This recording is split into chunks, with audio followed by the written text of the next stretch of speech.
brother from the ancient mother. Ta-Kaizer. Kagenes. That's your whole thing, don't forget. No, man. I mean, I'm from Kagenes these days. Headspace Conversations.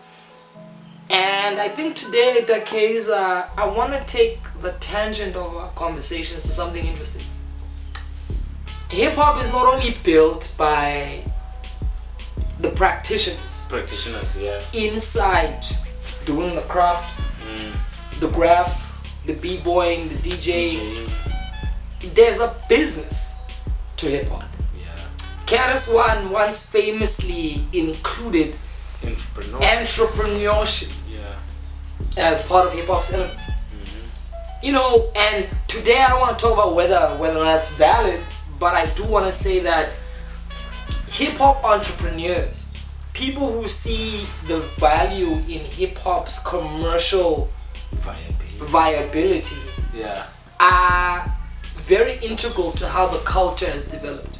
Obviously, as long as Yamazo Puff Daddy or P. Diddy, you know, and many might know other names, the Damon Dashes, the Andre Harrells, the Suge Knights, the Steve Stouts of the world. In South Africa, we do have our names, the Sipositoles, you know what I mean? The Lancers. But very recently, we've had a very interesting name popping up all over social media. Nota Baloyi, known famously as Nota. Nota basically came to fame as Costa's manager. Took what Bada Bing couldn't really navigate and had a very unique understanding of developing technologies. Because and they were a bit out of depth with modern, or rather postmodern ways of engaging with marketing. Also, he started at Bada Bing as an intern. So Nota's shoot, if you do your real research, was as a kind of a brother who understood where the industry was going in terms of new forms of marketing, new media, the transition from old to this open market of the internet. Nota saw things and how they would unfold, and I guess that gave him a huge leverage to be able to be who he was today. And that's remarkable because I call Lula. Of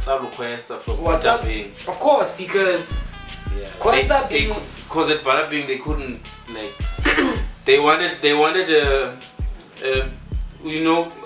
Ukwesta ila little brother of Squatter Cam. Of the bigger. Yeah. Nota saw something. And it was a new generation. It couldn't be fought, it couldn't be resisted. Nota grew, and I love, one of my favorite sayings is there is, well, I can't fucking remember it right now, but I'll paraphrase it. It says, there's nothing. Black juice. It must be the black juice, which we will not reveal on screen because ASNA sponsorship.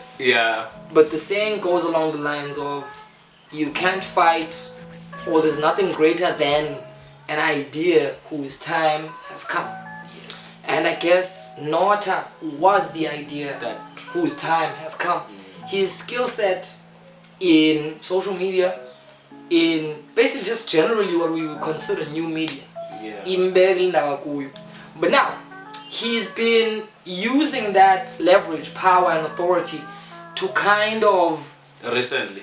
Not even that recent. It's been about a few years. It's been a rolling tirade that stems, can be 3 years.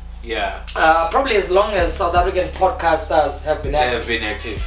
Nota has been kind of putting himself out there as a authority on pop culture and critical lens on South African celebrity politics.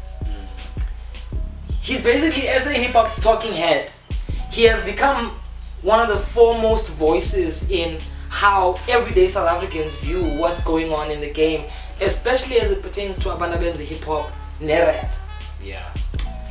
My thing about that is Nota's expertise only gives him leverage over really how to understand the nitty-gritties of the music industry. Yeah, the business part of it. The business part of it. But as of late, he's been saying outrageous things about other people, and most importantly, himself. As I don't know. I don't know. And that's the main thing. Yeah. There's been a lot of concern over mental health. Yes. Nota Baloyi. Why? Because number one, whenever somebody has this exaggerated sense of self-worth, it's concerning. Yeah. The case. And when I say I'm great, it always reflects the greatness that made me. The issue with Nota is that his language, his whole thing doesn't attribute anything to anybody other than himself. Nota doesn't speak to the people who might have helped lay a foundation for him to get there. According to him, he's single-handedly dominated the game. He's a baby genius. Yeah. He said this and I'm quoting him. Yeah. He's a baby genius who had to be taken away from the townships. Yeah. Because he was dangerous. He was dangerous. If his parents had kept him in the townships, Lord knows the kind of forces that would have rained down. Probably he wouldn't have been alive now. Chosen one. Yeah. Destined. And that's my issue, is that the discourse of greatness is not about being your own best person. Came up, that's all me. It can't be all you. It's never all you.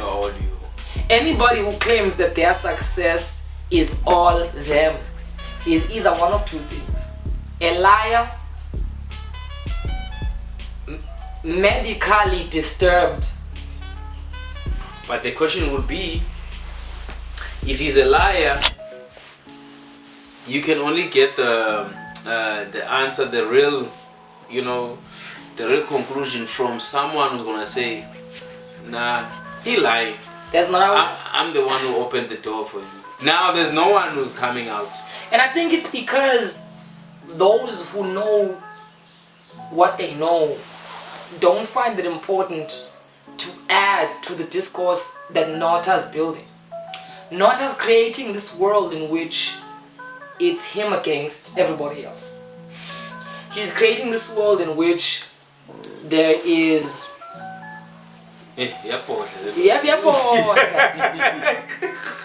not the headspace.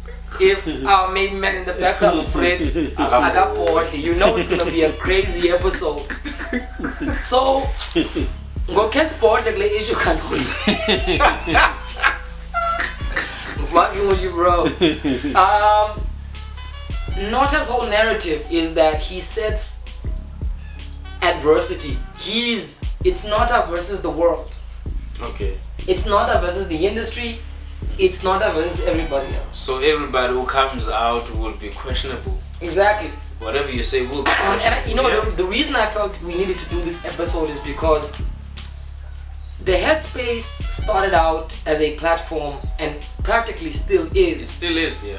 A platform where our main ambition is to give the discourse of hip-hop fundamentals that allow for everybody to understand, number one, the assumptions that go with their opinions. Number two, to critically examine their own opinions. And number three, to understand that there are opinions that are valid in different contexts. So you can't judge something according to one perspective. So if you've been noticing, if you haven't, Andazi, what have you been listening to? The Headspace has been trying to do those three things. Make us understand what the assumptions are. Number two, make us understand which our assumptions are not absolute And number 3, make us understand that every assumption is valuable in a particular context. Nota's voice ignores all that shit. Nota knows it all, and he knows it better than everybody else, and nobody has any value beyond what he says. What he says. So that's the danger in having Nota as hip-hop spokesperson. Because for the longest time, hip-hop heads argue amongst themselves, and I think if the arguing is going to turn into actual engagement, we're going to have to understand that our opinions vary. And they vary because they're valuable in different contexts, and that when we engage and we become open-minded, we can learn from each other.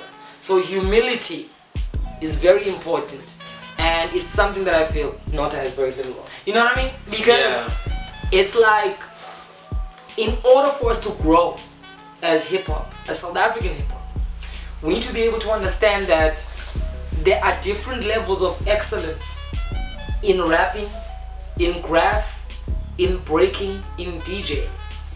Not all DJs, graph writers, beat breakers, and hip-hop and rappers are trying to do the same thing. So if we're gonna narrow down the conversation into one value, it's not gonna work. Not everybody's trying to be a lyrical, miracle, spiritual rapper. Not everybody's trying to make hits. Not everybody is trying to go to the clubs. Not everybody is trying to relate to the cypher. So hip-hop heads need to learn to come out of their own comfort zone, their own individual comfort zone, and understand that hip-hop takes on many forms. Nota is a stumbling block to this because he's basically growing from sensationalism that relates to focusing on scandals that refer to other people. You know what I mean? And I feel like right now in South Africa we're dealing with so much that if somebody is going to become some kind of influential voice for a generation who cannot even make sense of Marikana and Cyril Ramaphosa's pregnancy. Black juice. Benchilo case. Benchilo, black juice. Presidency. Yes. But Cyril Ramaphosa meet as well. Eat him on. Anyways, ANC funding. Oh yeah, okay. Yes. Great president we have. But if the generation is gonna make sense of all of the things that are going on, we're gonna have to have voices who understand how to take it out of themselves and make it about understanding where everybody's coming from. We're gonna need voices who are gonna teach us that before we turn anyone into enemies, we need to understand what motivates them. And the danger in having Nota Baloyi as a prominent voice is that all he's really doing is creating biltong, scandal, and an endless variety of temporary excitement over other people's pain. So we try to desensitize and we have to humanize. Yeah. You know? And if Nota's watching this episode, I really do want to say, from brother to brother, from like South African to South African, this episode is really about Zipege. Yeah. The headspace is about Zipege. Self-awareness is important, and if we're going to be growing and developing, we need to understand where we might be going wrong. And I think that in hip-hop, the tendency is always to assume your opinion is the best opinion, and that's what's holding us back. That's why the battle MCs are against the commercial MCs who are against whatever. Yeah. So we need to understand that what we value isn't the best thing to value. It's one of the many things that can be valued. It's one of the many things that deserve value. So we need to understand, empathize, and look into the window of other people's opinions and see how valuable it is from their perspective. So Nota Baloyi for me represents going against that. So hip hop heads, we need to start to understand that if you want to say something in the comment section, it's no use to go and make it personal against me or Ta-Kaizer. Focus on what we're talking about and let's engage on the basis of what we're bringing.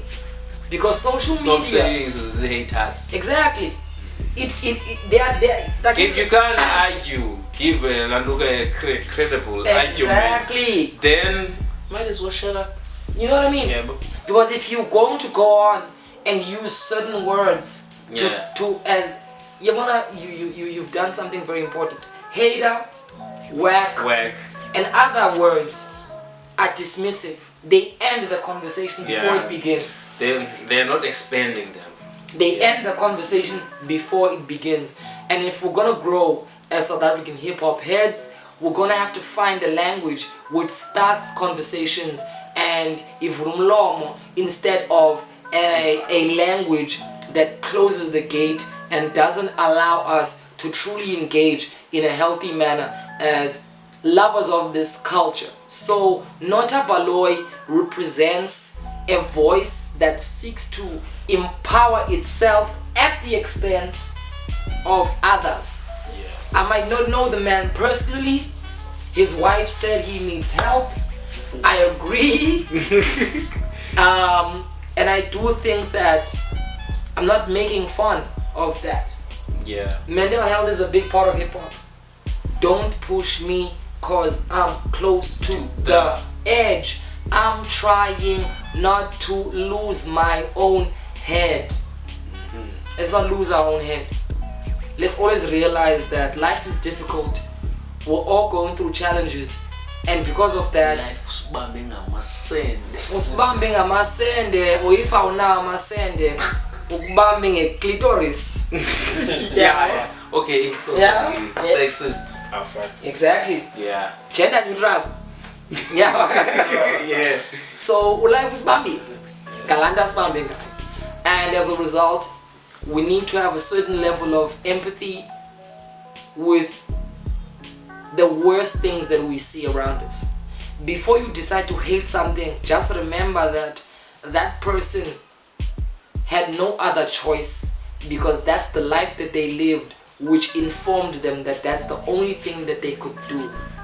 So when we criticize, when we vilify, when we dismiss people, it's okay to hate something, but you must always understand that things arise from predicaments that make it difficult for people to make the decisions you think they would make, because they aren't you. So Nota Baloyi, as a talking head of South African hip hop, really holds us back. We need a new discourse. We need open-minded, critical, empathetic dialogue.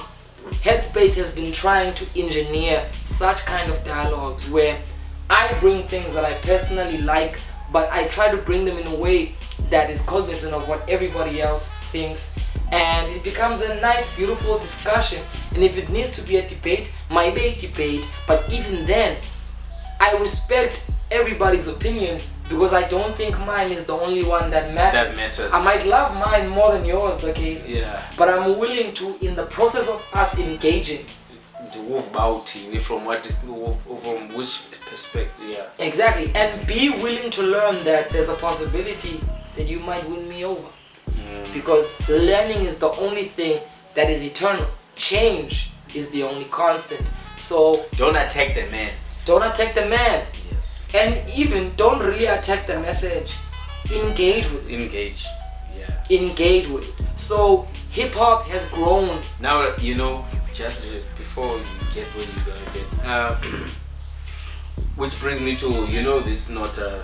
That they call you also the Xhosa version of Nota. And the people who I've heard such things. And people who say that only listen to the snippets.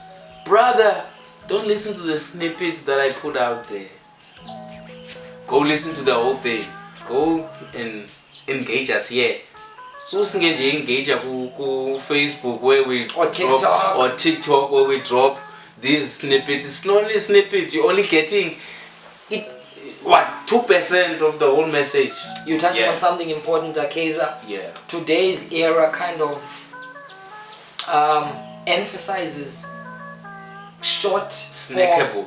snackable content, and it makes people lazy to want to actually pursue the greater conversation. So I think I don't blame anybody for thinking I'm the Xhosa version of Nota. Shit, I just might be the Xhosa version of Nota, and if that's the case, then I need healing. And if I need healing, it's gonna be through y'all engaging with me and me being open-minded enough to listen to everybody's understanding and sifikelele to a point where we might not agree, but at least we understand where everybody is coming from, because that's the most important thing. I don't believe in world peace, Ta-Kaizer, but I do believe that we can have world integrity. What that means is I might not agree with kumbaya shit. No kumbaya shit. We're always gonna fight, but we can get each other to the point where our fights don't have to go to the most extreme place, because we all understand that it's only natural for us to fight for what we believe in. Yeah. So, Panzi Nota, Pezulu with something else. And when I say Panzi Nota, not the man, the message, the approach. We need something better. It's 2022, guys. Elon Musk is working on Neuralink. Our brains are gonna be technological. We can't be doing this in 2022. It's the future. We're going to be wearing flying sneakers, so we need to be catching up with the times. My name is VJ, the brother from the ancient mother. We hope that what this conversation has done is that it has given us the motivation to empathize with each other, to understand that our opinion isn't the absolute opinion, and to willingly go into engaging with each other, because we wrestle not against flesh and blood. I love you. Peace.